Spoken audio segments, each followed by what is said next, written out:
Most people look at people who have achieved extraordinary results in their lives like Tiger Woods or Gary Vaynerchuk and assume they can't become one of them. They may think the life they created was simply a matter of luck or good fortune. However, in truth, the only thing out of the ordinary for these people were the actions and choices they made. As Benjamin P. Hardy writes, outsiders may view the hyper-successful or influential as different or special. But if you asked those who actually did it, they'd say they are quite ordinary and that the life they created was a matter of choice. The remainder of this video will explore 3 habits that separate underperformers from high performers, according to Brendan Burchard's book, High Performance Habits. Here we go.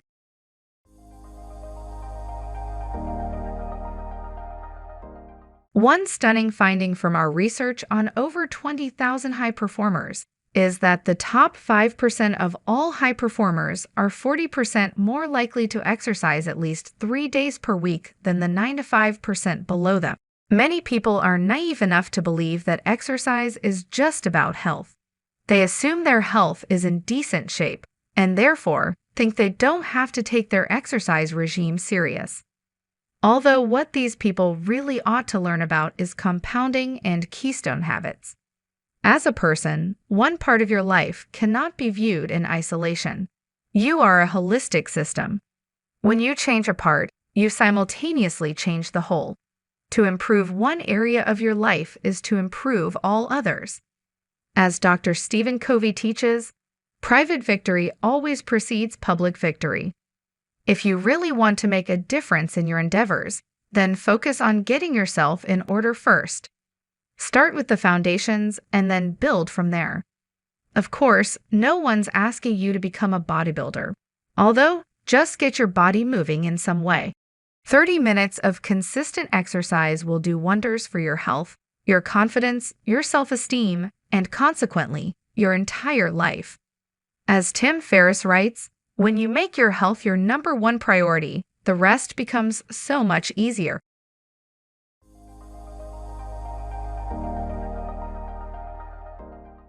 People who set goals and regularly self-monitor are almost 2.5 times more likely to attain their goals. Most people view goal setting as simply a nice to-do. They may do it once or twice a year and then hope that everything falls into place. Although high performers aren't leaving the life they create to chance.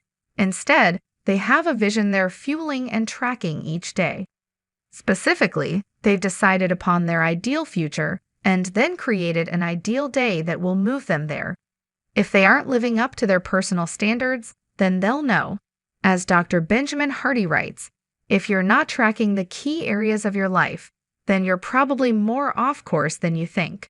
Indeed, tracking is not just about writing things down, but rather shifting your awareness. If you're not aware of something, then it's difficult to change. However, once an issue becomes conscious, then it's difficult not to change. As Darren Hardy has similarly said, nothing creates more stress than when our actions and behaviors aren't congruent with our values.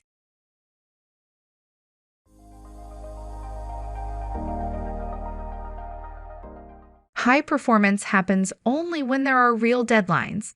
What is a real deadline?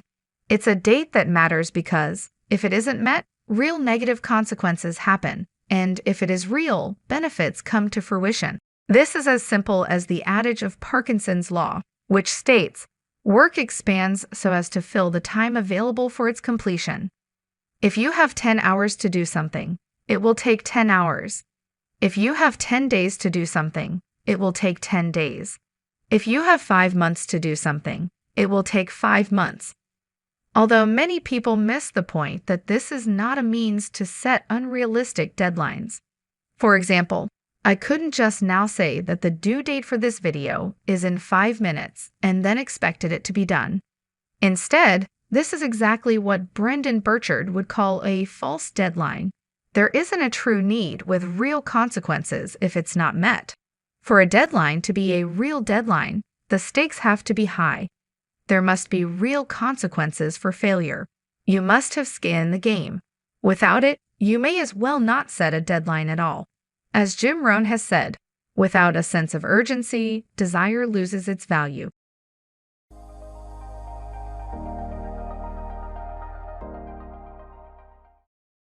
How many of these habits do you keep? Do you exercise at least 3 times per week? Do you set goals and regularly self monitor?